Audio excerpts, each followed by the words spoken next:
क्रांतिकारी जय भीम। मैं रिपुदमन सिंह बौद्ध, आप देखते रहिए आरबीसी इंडिया टीवी। दोस्तों, आज घंटाघर में मौजूद हैं अलीगढ़ में, जो बाबा साहब ने संविधान बनाया था। संविधान में जो महिलाओं के लिए भी कुछ जगह दी थी और बहुत ज़्यादा दी थी, क्योंकि आज महिलाओं पर भी अत्याचार होता रहता है और कोई सुनवाई नहीं होती है। और आए दिन जो दुष्कर्म होते हैं और उन पर भी चर्चा करेंगे। और हमारे बीच अलीगढ़ की जो हमारी मातृशक्ति हैं उनके भी मिलवाएंगे। आपका स्वागत है आरबीसी इंडिया टीवी में। आज 26 जनवरी बना रहे हैं सभी भारत में, तो किस तरह देख रहे हो आप? मैं देख रही हूँ कि आज सभी मातृशक्ति अलीगढ़ से यहाँ पर उपस्थित हुई है, क्योंकि आज ही के दिन बाबा साहब का बनाया हुआ संविधान लागू हुआ था, जिसमें कि हर महिला के लिए बहुत कुछ बाबा साहब ने तो संविधान में सभी के लिए अधिकार दिए हैं, लेकिन विशेष जो रहा वो महिलाओं के लिए रहा। जब तक संविधान में अधिकार नहीं थे, महिला की कोई ज़िंदगी नहीं थी, महिलाओं का कोई सम्मान नहीं था, महिलाओं को किसी अच्छी नज़र से देखा नहीं जाता था। जहाँ तक है कि महिला का जो जीवन जो था वो घूंघट में और घर में ही निकलता था। जिसको बाबा साहब ने उस दर्द को महसूस किया, उसको समझा और महिलाओं को निकलने के लिए मौका दिया। तो हम सभी बाबा साहब से बहुत प्रेरित हैं, बाबा साहब का बहुत बहुत धन्यवाद करते हैं कि बाबा साहब ने जो महिलाओं के लिए किया वो बहुत कुछ है।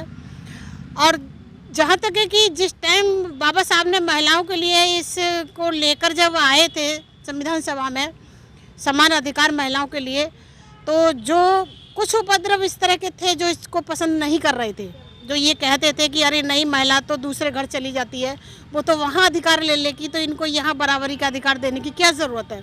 इस तरह के जब क्वेश्चन उठते थे तो बाबा साहब ने, और कि महिला तो नहीं होना चाहिए, महिला में इतना दिमाग नहीं होता है जो कि इतना पढ़ सकें या आगे कुछ कर सकें, उन लोगों की जो विचारधारा थी। आज ये देखते हैं तो उस टाइम बाबा साहब बड़े थे, बोले नहीं, महिला को जब तक हम कुछ करने के लिए अधिकार ही नहीं देंगे तो हम कैसे मान सकते हैं कि महिला में दिमाग नहीं होता है। भाई, महिला जब उसको करने का कुछ मौका देंगे, पढ़ने का मौका देंगे, तभी तो ये साबित होगा कि महिला में दिमाग है कि नहीं है। आप ऐसा कैसे कह सकते हैं? इस चीज़ को लेके बाबा साहब बहुत लड़े थे। बाबा साहब ने संविधान में ये चीज़ करके दिखाई। बाबा साहब ने ये कहा था कि महिला को जब अगर उसको अधिकार मिलेगा, अगर उसको मौका दिया जाएगा कुछ बनने समझने का, तो वो बन सकती है। आज कोई क्षेत्र ऐसा नहीं है जिस क्षेत्र में महिलाएं नहीं हैं, हर क्षेत्र में महिलाएं हैं।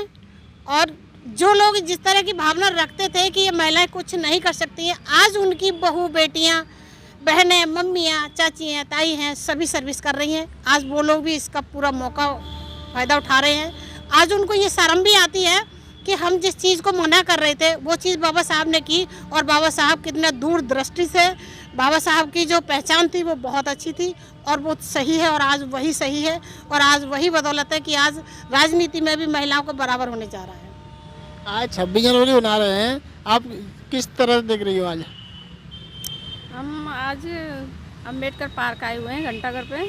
यहाँ हमारी बहनें हैं सभी, तो मैं सभी बहनों से कहना चाहती हूँ कि लोग जैसे कि बोलते हैं ना कि महिला शक्ति बहुत कमज़ोर है, ऐसा ना सोचें। महिला शक्ति है, लेकिन जिस दिन अपनी महिला शक्ति दिखाएगी ना, तब सबको पता चलेगा कि महिला क्या होती है, और महिला को कमज़ोर ना समझें। आप महिलाओं के बारे में कुछ बताएं, क्योंकि कुछ हमारी बहनें हैं, उनको हमारी पीढ़ी का कहते हैं घर में रखती हैं, वो महिलाओं को आगे नहीं बढ़ने देती हैं, क्योंकि ये हो जाएगा वो हो जाएगा करती हैं, मगर आगे बढ़ने का मौका नहीं देती हैं। इनके बारे में क्या कहना है आपका? नहीं, वो गलत हैं जो लेडियों को अधिकार नहीं दिलाना चाहती हैं, पर मैं कहती हूँ उनको अधिकार दिलाएं और वो आगे बढ़ें। बाबा साहब का यही सपना था, वो साकार करें। आप महिलाओं पर बताइए, कुछ ऐसे बताइए, क्या महिलाओं पर ऐसा अत्याचार होता रहेगा कि आगे बढ़ जाएंगी? आगे महिलाएं बहुत सशक्तिकरण हो चुका है, महिलाओं में बहुत जागरूक हो चुकी हैं। ऐसा नहीं है कि आगे नहीं बढ़ेंगी। बाबा साहब ने 1950 में जब संविधान लागू किया, उससे पहले महिलाओं की बहुत बुरी स्थिति थी। उसके बाद हमें हिंदू कोड बिल से जो अधिकार मिले हैं, तो उसी के हिसाब से हम आज PM, CM और IAS, PCS सारी अधिकारियाँ, टीचिंग लाइन, हर डिपार्टमेंट में महिला अपना काम कर रही है। तो हम लोग तो महिला शक्ति आगे बढ़ रही है, कमज़ोर ना समझें, हम आगे बढ़ ही रहे हैं। आपका क्या कहना है महिलाओं पर? महिलाओं के बारे में तो बहुत कुछ बता दिया बहनों ने। मैं कहूँगी कि हम सब आज इकट्ठे हुए हैं। सबसे पहले तो मैं सभी देशवासियों से गणतंत्र दिवस की शुभकामना देना चाहूँगी। आज कौन सा बन रहा है ये? कौन सा बन रहा है ये? 26 जनवरी कौन सी 76वां है। 76वां कन्फर्म है? 76वां। तो उस पर बताइए, यानी ये बाबा साहब पर जो टिप्पणियाँ करते हैं, आए दिन मूर्तियाँ तोड़ते हैं और कुछ अपशब्द बोलते हैं हमारे बहुजन नेताओं पर, इस पर क्या कहना है? बाबा साहब ने तो सबके लिए किया था, लेकिन कुछ लोग हैं विरोधी कि वो समझ नहीं रहे बाबा साहब को। बाबा साहब ने सबके लिए बाबा साहब ने तो सबके लिए किया था, लेकिन कुछ लोग विरोधी हैं, वो कहते हैं कि ये दलितों के नेता हैं। वो उनकी गलत आपको ऐसा लगता है दलितों के नेता हैं? बिल्कुल नहीं, वो सबके नेता थे, पूरे विश्व के नेता थे। वो तो उन्हें क्या दिक्कत आ रही है बाबा साहब को अपनाने में?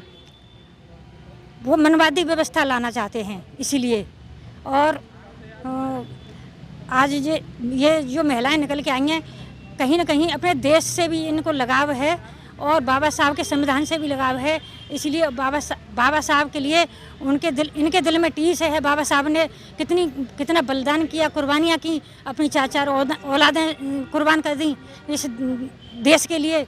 लेकिन हमारे समाज के लोग हैं, कुछ वो भी नहीं समझ पा रहे हैं कि सरफरोशी की तमन्ना आज हमारे दिल में है। देखना है जोर कितना बाजुए कातिल में है। महिलाओं के लिए बाबा साहब ने क्या लिखा था? हिंदू कोड बिल लिखा था बाबा साहब ने। महिलाओं की बहुत बुरी स्थिति थी। अगर हिंदू कोड बिल ना लिखते बाबा साहब तो महिलाएं उससे क्या होता है? हिंदू कोड बिल से महिलाओं की दशा और दिशा दोनों ही सुधर गई हैं। नहीं तो महिलाओं को चूल्हे चौका तक ही सीमित रखा था। वो महिला तो अब भी कर रही है, रोटी पानी तो और भी कर रही है। आज तो महिलाएं चंद्रमा तक पहुंच रही हैं। पहले ये स्थिति थी जब हिंदू कोड बिल नहीं बना था, उससे पहले, लेकिन हिंदू कोड बिल बन गया। आप बताइए, कुछ कह रही थी आप महिलाओं के बारे में, आप बताइए। नहीं, आपने सवाल किया था कि बाबा साहब का मतलब विरोध क्यों करते हैं। बाबा साहब एक पार्टी के नेता नहीं है, बहुजन समाज पार्टी का अगर विरोध करते हैं वो उनकी मानसिकता है, हम इसको बदल नहीं सकते हैं। भाई बाबा साहब ने प्रत्येक समाज के लिए किया, खासकर प्रत्येक समाज की महिलाओं के लिए किया। अब महिलाएं इस बात को समझें और संविधान को पढ़ें, तभी आपको पता चलेगा बाबा साहब ने क्या किया है। तो आज महिलाओं को अधिकार मिला है संविधान में, जो हमारे भारत की महिला नहीं जानती हैं, उसके बारे में कुछ बताइए। मैं पहले अपना परिचय देती हूँ। मेरा नाम बिमलेश गौतम, लॉर्ड बुद्ध सोसाइटी से महिला जिला संरक्षक हूँ। और आज संविधान के निर्माता बाबा साहब डॉक्टर भीमराव अम्बेडकर के गणतंत्र दिवस पर सभी को, देशवासियों को बधाई देती हूँ। 76वें गणतंत्र दिवस पर मेरा यह है महिलाओं के लिए कहना कि बाबा साहब अगर शायद संविधान नहीं लिख पाते तो महिलाओं को कोई अधिकार नहीं मिल पाते। आज किसी भी पद पर देखो आप, हर पद पर महिलाएं आगे से आगे, बड़े से बड़ा भाग ले रही हैं। क्यों ले रही हैं कि बाबा साहब ने कोड बिल लागू किया, उसके बाद में उससे पहले अभियान चलाया था माता सावित्रीबाई फुले ने महिलाओं के लिए पढ़ाने के लिए, शिक्षा के लिए। शायद अगर सावित्रीबाई फुले अगर इस देश में ना जन्मी होती तो हमें पढ़ने का अधिकार नहीं मिलता, और हमें तो अगर क्या किसी समाज की महिला को नहीं मिलता। हर समाज की महिला हर पद पर है, पढ़ लिख कर अच्छी से अच्छी नौकरी कर रही है, ऊंचे से ऊंचे पद पर पहुंच रही हैं। वो माता सावित्रीबाई फुले की देन है। और बाबा साहब डॉक्टर भीमराव अम्बेडकर ने, उन्होंने अपना गुरु माना ज्योतिबा फुले को और उनके कामों को, कार्यों को आगे बढ़ाया।